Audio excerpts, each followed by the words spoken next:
Bueno, como les comentaba, el gobierno anunció medidas económicas de apoyo a empresas y a hogares, entre ellas la creación de empleo temporal, empleos temporales y la reprogramación del pago del famoso Reactiva Perú y el FAE-MIPE. ¿Qué empresas se beneficiarían con estas medidas? ¿Será suficiente? Además, se lo contamos todo en el siguiente informe.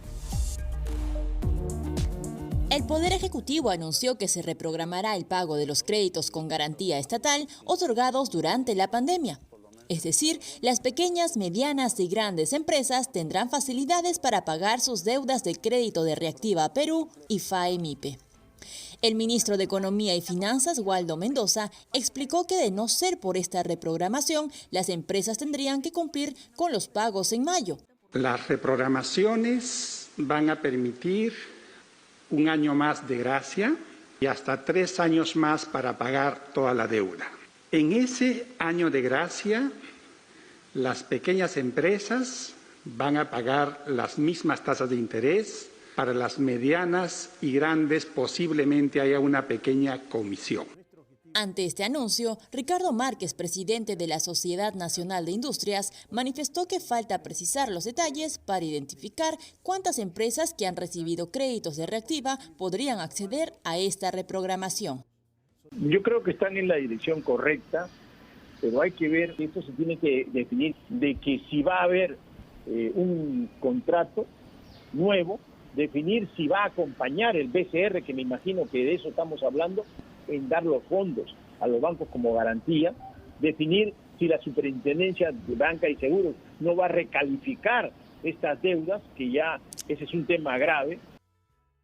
El gremio también pidió que el gobierno defina los detalles en el plazo más breve, pues hay 400.000 empresas que han recibido créditos de Reactiva y muchas de ellas podrían quebrar. Además de la ayuda a las empresas, el Ejecutivo anunció creación de empleos temporales a través del programa Trabaja Perú, al cual se le transfirió más de 200 millones de soles. Así lo explicó el ministro de Trabajo, Javier Palacios. Van a permitir incrementar en 72.000 empleos temporales el escenario de empleo temporal previsto para este año.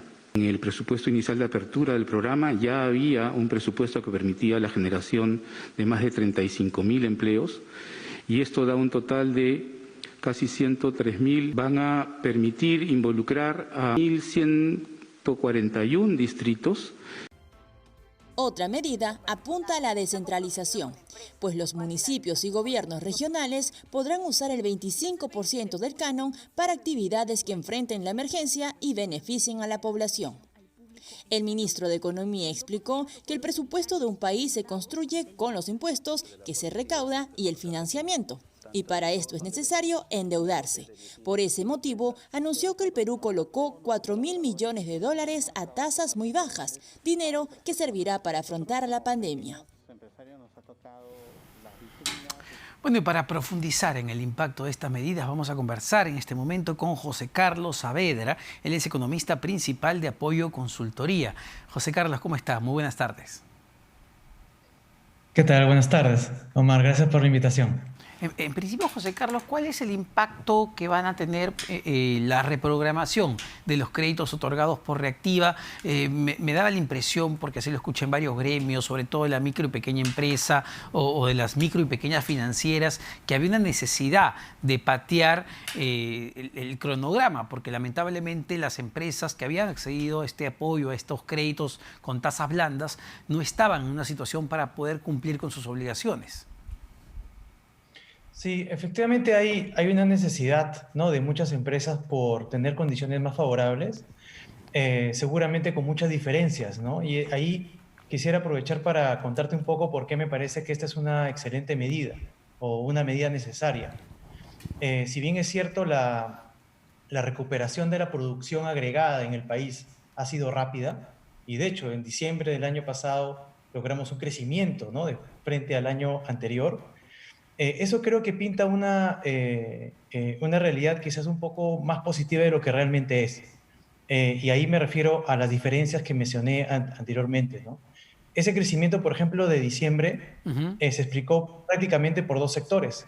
Pesca, que creció un montón, que jaló la manufactura primaria, y la construcción, que fue jalado por la obra pública que empezó a moverse.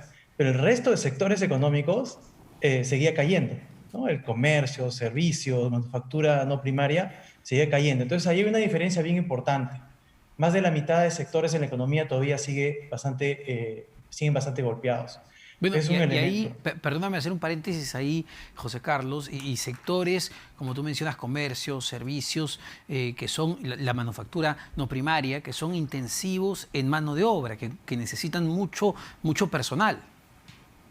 Exactamente, y ese es mi segundo punto, y es que hay que diferenciar entre lo que pasa con la producción agregada y lo que pasa con el mercado laboral o las familias. Exacto. Solamente dos datos que me parece que ponen un buen ejemplo aquí. Si bien es cierto la producción fue igual, ¿no? La producción dejó de caer, la masa salarial, es decir, la suma de los salarios de todos los trabajadores, al menos en Lima, seguía cayendo 25%. Entonces la producción no cae o cae muy poco, pero el salario de los trabajadores cayendo 25%.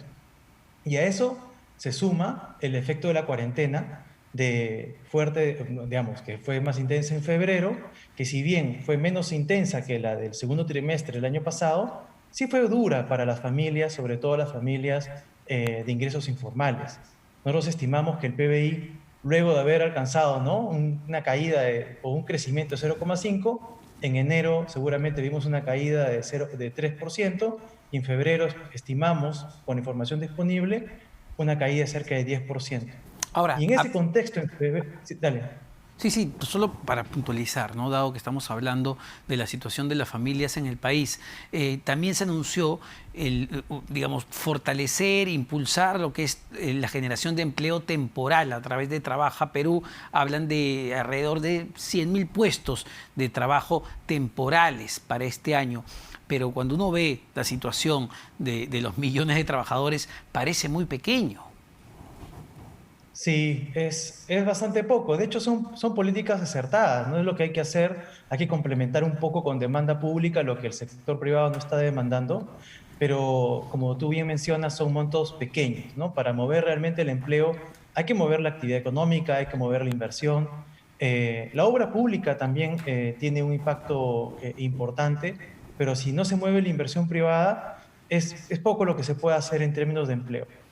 Y ahí hace Ahora, falta medidas adicionales de sí. mercado laboral, como es algo que se anunció a fines del año pasado, que es el subsidio a la creación de empleo formal, que es una medida excelente para permitir que el empleo fluya de sectores golpeados hacia sectores que están de alguna manera mejorando, ¿no? Pero ¿qué ha pasado ahí, José Carlos? Porque se anunció esto efectivamente hace algunos meses y da la impresión de que no ha despegado, de que las empresas no se están acogiendo a estos beneficios, o en todo caso es un universo muy pequeño el de empresas que se están acogiendo. ¿Hay barreras para optar por este beneficio? No lo sé, y de hecho no estoy tan seguro que ya esté en plena implementación.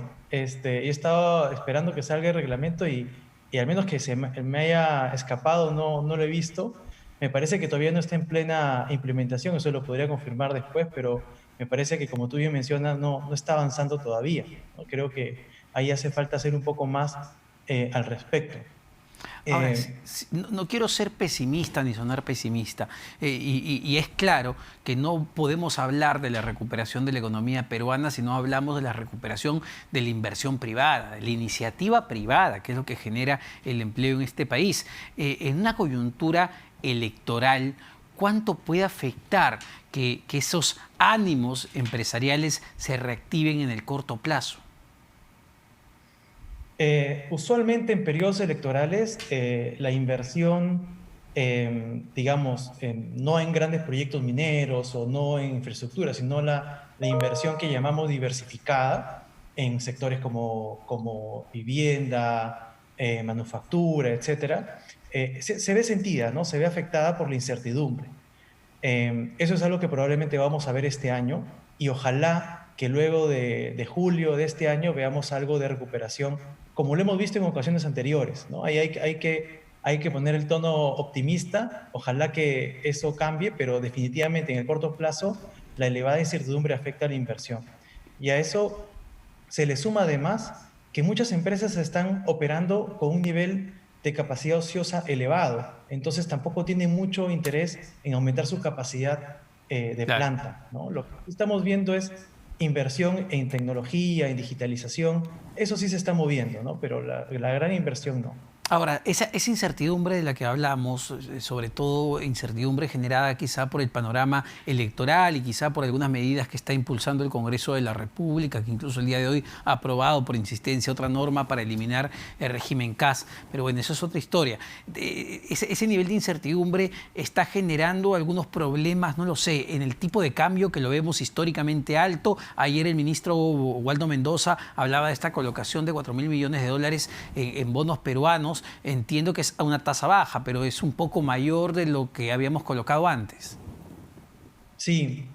Respecto del bono, de la emisión de bonos, creo que hay que destacar dos cosas, ¿no? Primero, que es una excelente noticia que Perú, dentro de todo, crisis y incertidumbre política, sea atractivo todavía a inversionistas internacionales que han comprado deuda de largo plazo para Perú a tasas que son buenas, ¿no? Si bien es cierto, son tasas mayores de las que conseguimos a fines del año pasado, en noviembre, se parecen bastante a las que conseguimos en abril del año pasado. Entonces, se ve un incremento, pero son tasas buenas. Ahora, lo que tú mencionas es muy importante también.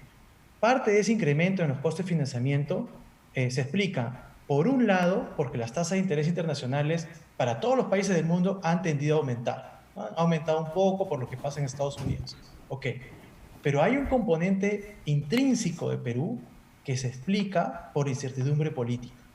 Solamente un dato. El riesgo país de Perú, que básicamente es el costo adicional que los inversionistas le cobran a Perú por ser más riesgoso, ese riesgo país, en mediados del año pasado está en niveles mínimos y éramos el país menos riesgoso, según ese indicador, en toda América Latina. Durante las últimas semanas, el riesgo país ha aumentado. Ajá. Y ahora estamos por encima del promedio de América Latina. Ya no somos el más bajo, sino ahora estamos por encima del promedio. De América Latina. Ojo con ese dato, que es muy importante. Muchas gracias, José Carlos Saavedra, economista principal de Apoyo Consultoría, por darnos luces sobre estos temas tan sensibles. El panorama electoral sí viene afectando ahí también el panorama económico, señores. Vamos a una pausa, no se vayan. Venimos para hablar de la declaración del impuesto a la renta frente a la SUNAT. Venimos con todo eso.